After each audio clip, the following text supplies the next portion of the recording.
ஸ்க்ரீனரில் தெரிகிற low BE ratio மட்டும் வச்சு ஒரு இன்வெஸ்ட்மெண்ட்டை மேக் பண்ணலாமா அப்படின்னு கேட்டிங்கன்னா கண்டிப்பாக வேணாம் தான் நாங்கள் சொல்லுவோம். ஏன்னா பிஇங்கிறது ஒரு இம்பார்ட்டன்ட் மெட்ரிக்காக இருந்தாலும் அது மட்டுமே முக்கியமான மெட்ரிக் கிடையாது. அதையும் தாண்டி பல விஷயங்கள் வந்து உள்ளே இருக்குது.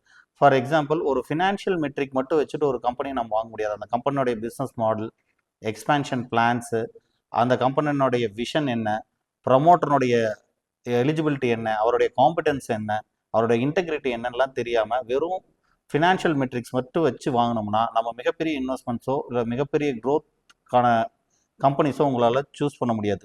நாங்கள் 10 மடங்கு 15 மடங்கு நாங்கள் வந்து வாங்கி ஒரு ரிசல்ட் கொடுத்த பல கம்பெனிஸ்னுடைய பையிங் டைமில் அந்த கம்பெனியோட ஃபினான்ஷியல் மெட்ரிக்ஸை மட்டும் நீங்கள் பார்த்துருந்தோம்னா நாங்கள் வாங்கவே முடியாது. நாங்கள் வாங்கினதுக்கான முக்கியமான காரணம் பிஸ்னஸ் மாடல், அந்த ப்ரமோட்டரோடைய இன்டெகிரிட்டி, அதுக்கப்புறமா அவங்களுடைய க்ரோத்க்கான ப்ராஸ்பெக்ட்ஸ். இது 3 தான் நாங்கள் மேஜராக பார்த்தோம். ஸோ க்ரோத் இல்லாமல் வெறும் ஃபினான்ஷியல் மெட்ரிக்ஸ் இருக்குதுங்கிறதுக்காக மட்டும் எந்த கம்பெனியும் வாங்கினீங்கன்னா அந்த இன்வெஸ்ட்மெண்ட்ஸ் வந்து பார்த்தீங்கன்னா பெரிய ரிட்டர்ன்ஸை வந்து கொடுக்கறதுக்கான வாய்ப்புகள் இல்லை.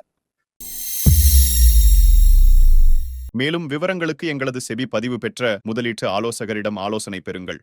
பங்குச்சந்தை முதலீடுகள் சந்தை அபாயத்துக்கு உட்பட்டவை. முதலீடு செய்யும் முன் முதலீட்டு ஆவணங்களை சரிபார்த்துக் கொண்டு முதலீடு செய்யவும்.